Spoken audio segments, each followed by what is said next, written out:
Most of us love a bargain. We clip coupons. We look for sales because we all want to save money. When it comes to planning a funeral, there are discounts available for items needed for a funeral, but it's important to read the fine print. Joining me with more are funeral directors Jeff Edwards and Beth Buxton from Edwards Funeral Services. Welcome to both of you again. Nice to have you here. Thank you. Beth, I'm going to start with you, and I have to tell you, when you sent me this information, it was something I'd never thought about or heard of, that you can get caskets and other funeral items online. That is true. You can purchase them online at places like Walmart.com, Costco.com. There's other online vendors. You can do a Google search on that. There's also local casket stores all around Ohio where you can purchase caskets, urns, vaults, just miscellaneous funeral merchandise. But I would think, Jeff, that this is something that is a little difficult to do because people may not even understand what they need, when they're going to need it. I mean, I would think advice from somebody like you might be a better way to go. Yeah, it can be a challenge. The coordination of the arrival of the merchandise in time for the funeral. Right. What do you do if it doesn't arrive? And where it does arrive and it's the wrong, piece of merchandise, the wrong color casket. It's okay to, put mom in a pink casket, but if they ship one for dad, you're in trouble. And then you've got, no margin for error. Right. And then if it arrives damaged to the funeral home, we don't have time to have another one shipped in from your company that you ordered it from. So there are pitfalls.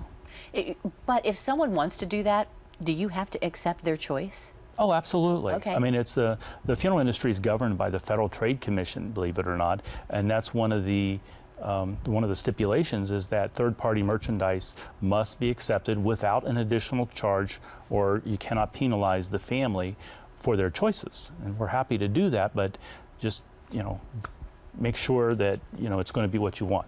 It's kind of a buyer beware, isn't it, Beth? As we've talked about in other things, people really have to know what they're getting into before they make that choice. They really do, because sometimes people come into the funeral home, they see an urn they like, they feel like they can get that same urn online and get more of a bargain. But many times they bring that urn into us, the metal can be thinner, it may not be as good a quality as what we have. American-made products is what we mainly carry. There's a lot of import products out there that people buy and wholesale to the public, if you will, and the public's not aware of where those items come from. And when they find out, a lot of times they do want to support American businesses and the casket suppliers. And you can't see online, really, sometimes the quality of what you're getting. That is true. All you see is a picture and a description. When in the funeral home, you can touch things, feel them, and see what you get.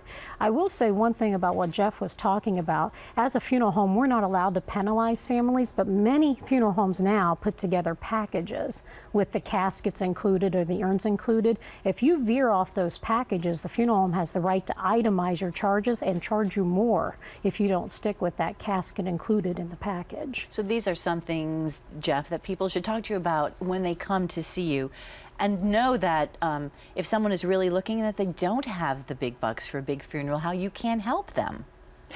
Yeah, I've had cases where a family had shipped in a casket. They had bought it from a casket store in Chicago, and we were happy to accept it, but it was one of the exact same looking caskets that we had from an American manufacturer. It was an imported casket, and there was a small scratch, but it was not a problem.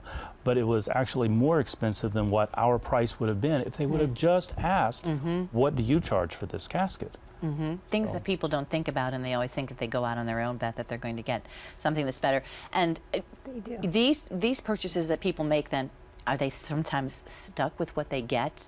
I mean, and then They are. And then sometimes it's a time constraint, so they really are in a bad position. They are. It does happen. I've had caskets delivered that are damaged, and there's no recourse, really. We do the best we can to touch that up with maybe a little bit of paint or shoe polish or something, but it's not perfect. It's not what the family wanted for that last farewell, and that stinks for them. And then we've had monuments come in from online dealers. Something I hadn't thought about either. Yes, and the monuments aren't lettered correctly, and then they're trying to go through this out-of-state provider and get it correct, and it just doesn't happen. Well, these are good things for people to note, especially in their time of grief when they're trying to make something work and do it right, that they read the fine print, as they say. Yes. Jeff, thank you so much. Appreciate your information. Thank you.